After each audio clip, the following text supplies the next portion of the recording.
Greetings and welcome to the channel. This is Mikhailov from Team Retro, where we like retro games and the devices that bring them to us. This is the Ayaneo Pocket Micro, a small yet premium handheld that is designed with Game Boy Advance emulation in mind. However, this pocketable handheld costs quite a bit for what it delivers, and there might already be better options released or releasing soon. With that in mind, we're going to put this device through its paces and find out if it's worth your hard-earned dollar bucks. So let's dive in and get to work.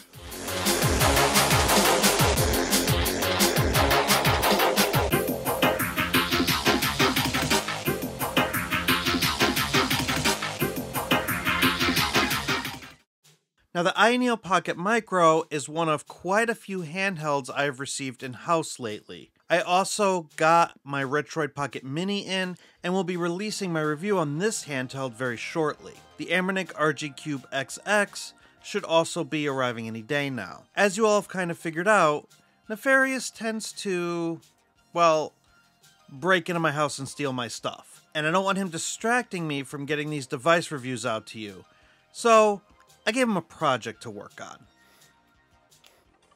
No, can you give me another hour? With him out of the way, let's get down to business. At time of recording, the Ayaneo Pocket Micro can be purchased on their Indiegogo page, starting at $191. The unit I'm using is the limited edition gray model. This is a retail unit that I purchased with my own money, so the experience I'm reviewing is exactly the same as what you will receive if you purchase this handheld. It's time to hop on our mount and ride into Spec Town. The Ayaneo Pocket Micro is powered by a MediaTek Helio G99 processor. The device has 6 or 8 gigabytes of LPDDR4X RAM and either 128 or 256 gigabytes of storage, depending on the model that you purchase. The screen is a 3.5-inch IPS touchscreen with OCA lamination and a 960 by 640 resolution. The 3:2 aspect ratio means that you can play pixel-perfect Game Boy Advance, which I will show off in a little bit. Giving the device life is a 2600 mAh battery. For connectivity, this handheld has Wi-Fi 5 built in, as well as Bluetooth 5.2. The device ships with Android 13. Let's unbox the Ayaneo Pocket Micro. Ayaneo always manages to make their packaging really premium looking. I like unboxing Ayaneo devices quite a bit. Inside the box is the unit itself, literature, and user manuals, as well as a USB-C charging cable. Alright, let's go ahead and tour the Ayaneo Pocket Micro. Let's go ahead and start at the top of the device. We have our L1 and R2 buttons, and these are inset. These are not anything fancy. They are just buttons. They are not really triggers or bumpers. There's no hall sensing. These are just meant to be pressed, and that's kind of it. We have some ventage here at the top. We have the power button, which actually has a built-in fingerprint sensor. And then we have your volume buttons, and again, R2 and R1, very reminiscent of some of the older Anbernic devices, and we'll talk about that a little bit later when we do our comparisons. But just for noise sake, let's go ahead and test the sound of these triggers.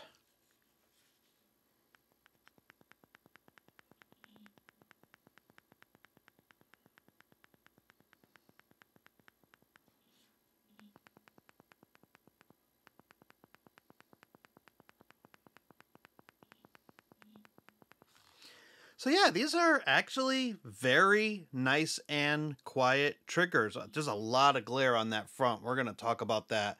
Look at that. Look at that. Look, it's double Mikhailov. Look, it's double me. That is some glare. That is a glassy front screen right there. But pretty muffled triggers and bumpers. You're not going to bother anybody at the doctor's office or in bed with these.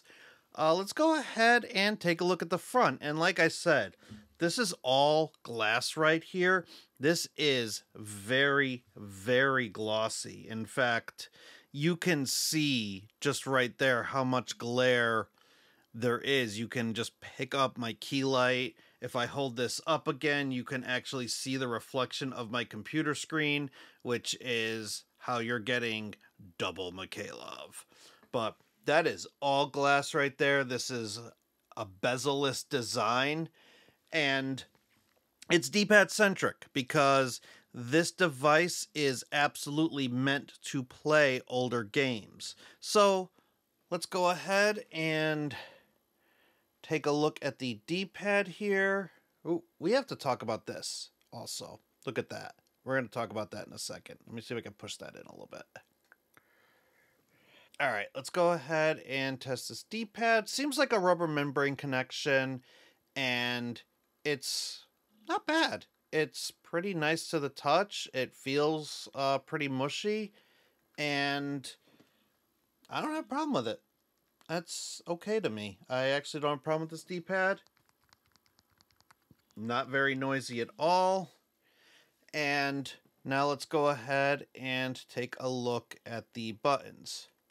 Buttons are a little bit noisier, but they do feel good. I will say, as far as build quality of the front of this device, it does feel fairly premium. As a matter of fact, you know, it feels like almost it's too premium. Like, this is meant to be a pocketable device, and I kind of don't want to take this outside because it almost seems too nice, and I don't want to break it, especially considering I paid like almost $300 for this. You do have your joysticks on the bottom. Let's go ahead and give these a nice little swirl. They're small. They're not Switch style joysticks, but they are pretty darn close. You can tell that they're there just to get the job done, and you're probably really only going to use these in Nintendo 64, maybe PlayStation 1 if you have a game that uses the analog sticks. Now, you'll also notice on the front of the device, you don't see any start or select buttons. Usually they put them up here, or they put them down here, but they're usually on the face of the device. And they're actually not in this case. They're actually inset right here. And this is very similar to other Ayaneo devices. We will do some comparisons after the device tour. But you have your start and select here, and then you have your Ayaneo and your home button here. This is like their secondary function button, and that really does just function as a home button. If you press it, it takes you back to the home screen. And then on this side, you have the micro SD card slot, which does kind of open up and it reveals the micro SD card. I have a 256 gigabyte in there. But when I go to close it, you probably noticed this when I was checking out the D-pad earlier and I did that oog. I can press this down, but it's always going to be just sticking up a little bit, and that kind of makes me concerned with a pocketable device, considering that anything that this bumps into when you pull it in or out of your pocket, this could potentially catch. Same with the joysticks. Like, for a pocketable device, there is a lot of potential for these to just catch, and there are ways to circumvent that, but they also will add to the bulk of the device. Now let's take a look at the side here. You have these two buttons, and I'm gonna be honest with you, I don't know what they do. One of them might be a back button. I know they have used like LC and RC in the past, and that could be what these are.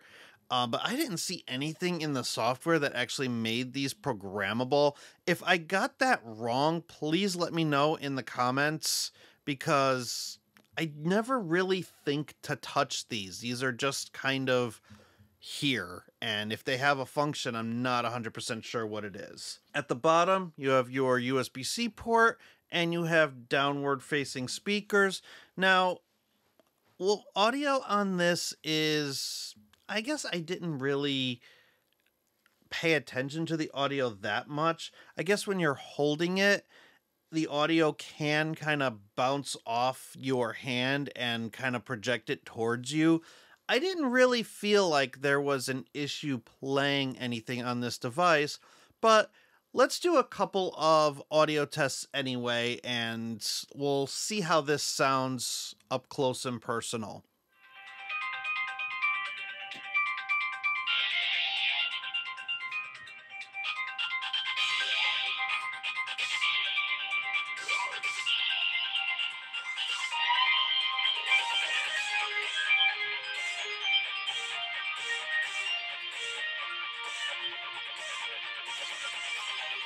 And then obviously on the back, you have some more vents for either intake or exhaust. I think this is your intake, and then this is your exhaust up here.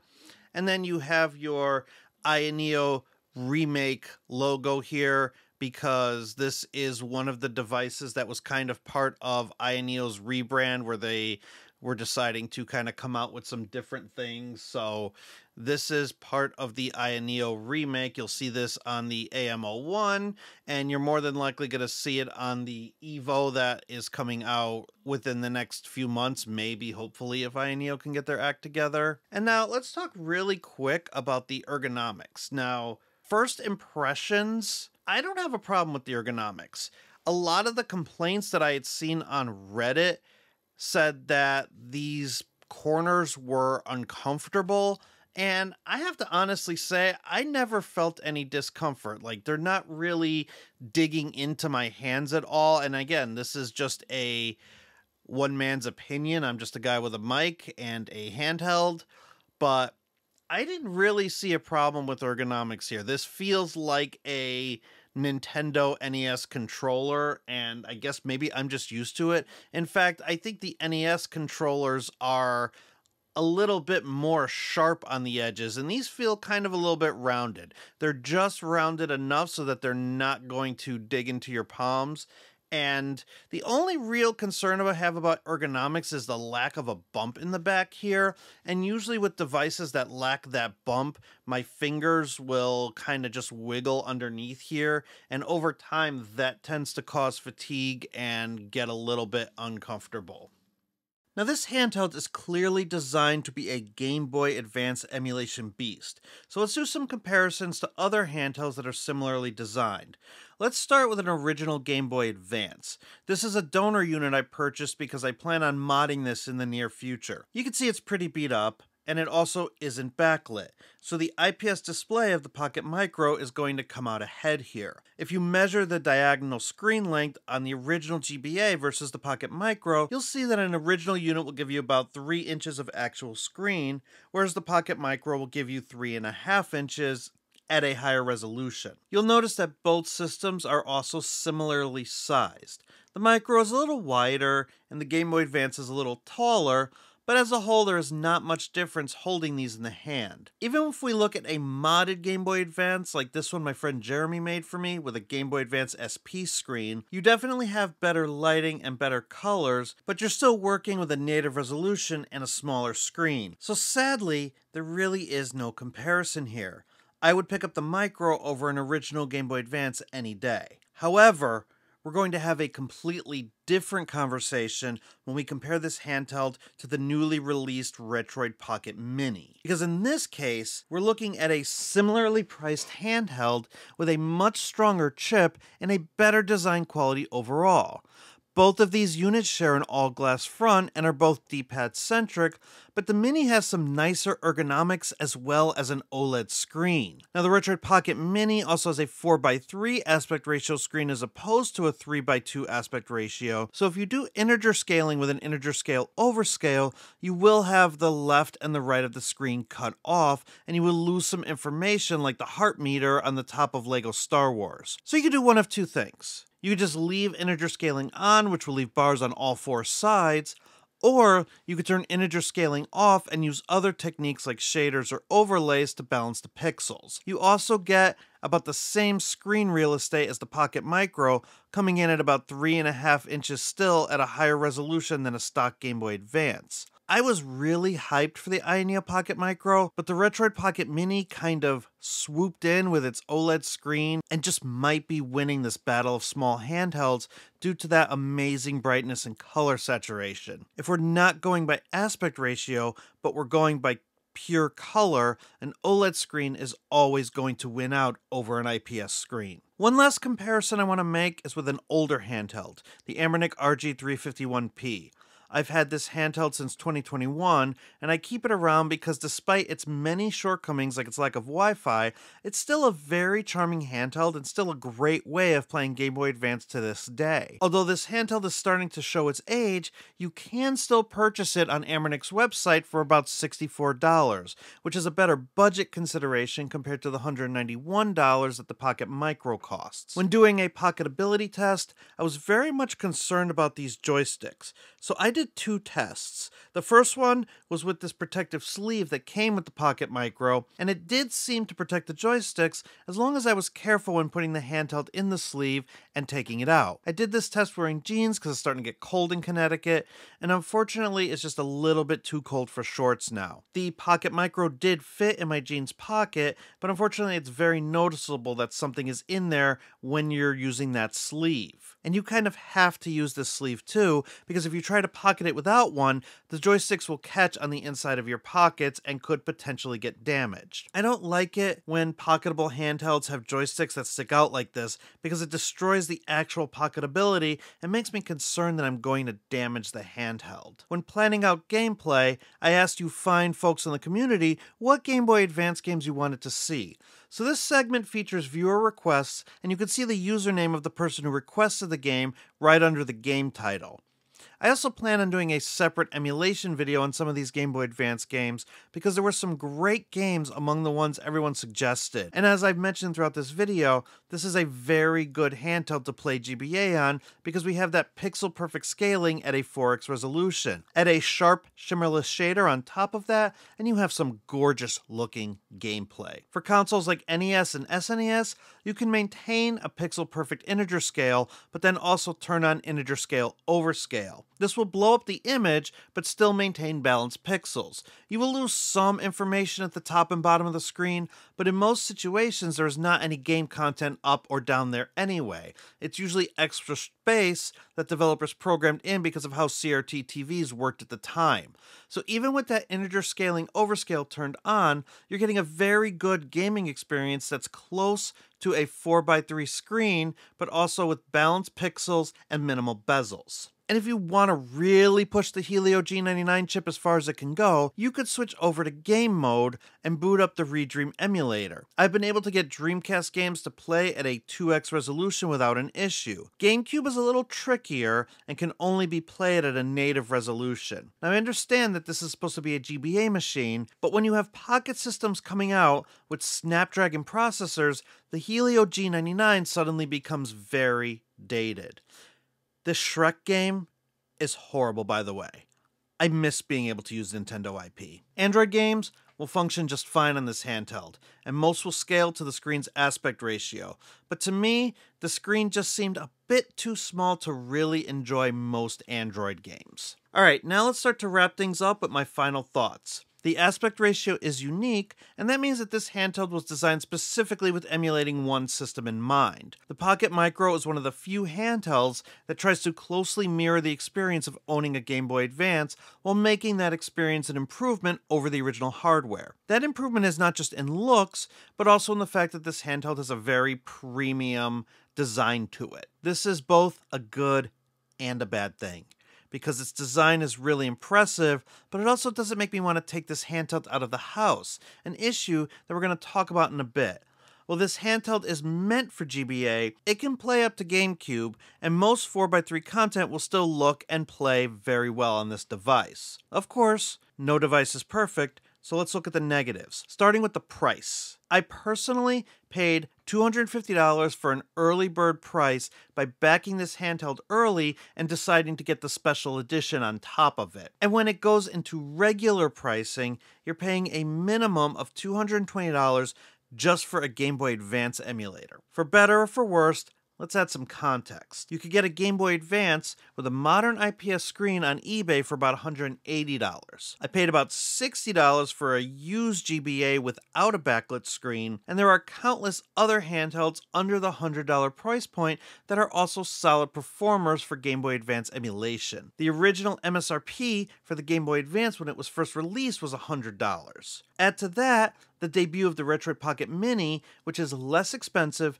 more performant, and has an OLED screen, and this handheld becomes a much harder sell and has that potential to be dead on arrival. This should be a major concern for Ayaneo, and maybe a red flag that they need to debut their product sooner. The one thing that really sold me on this device, its pocketability, is also questionable, because the device is just a bit too big to be fully pocketable, and the joysticks stick out too far. You definitely risk damaging the device, which might make you not want to pocket it, destroying the versatility that makes this handheld so great. Maybe I'm being harsh. I really do like the Ayaneo Pocket Micro. It's a solid handheld. If you want a premium experience playing Game Boy Advance games and have the money to burn, it will serve you very well. Unfortunately, I think this handheld just showed up a bit too late, and better devices are already starting to come out for cheaper. If I had it to do over again, knowing what I know today, I probably would not have bought the Pocket Micro. But let me know what you think in the comments below. Is this a device you are considering? Do you have one? And what do you think is the best use case for a device like this? And please feel free to continue the conversation on the Retro Handhelds and Steam Machine Discords, where you could find me hanging out in between videos. And if you want to support the show, like these wonderful people on the screen, you can do so by going to my Patreon page. Links for all those places are in the description. But that'll do it for this video. Thank you so much for watching, and please be sure to like and subscribe if this video was helpful to you in any way. Every smash of that button helps the channel grow and allows me to get more content out to you. But until next time, bye for now, and don't stop believing. I should probably check in on Nefarious. No, this isn't... I think you need a new TV.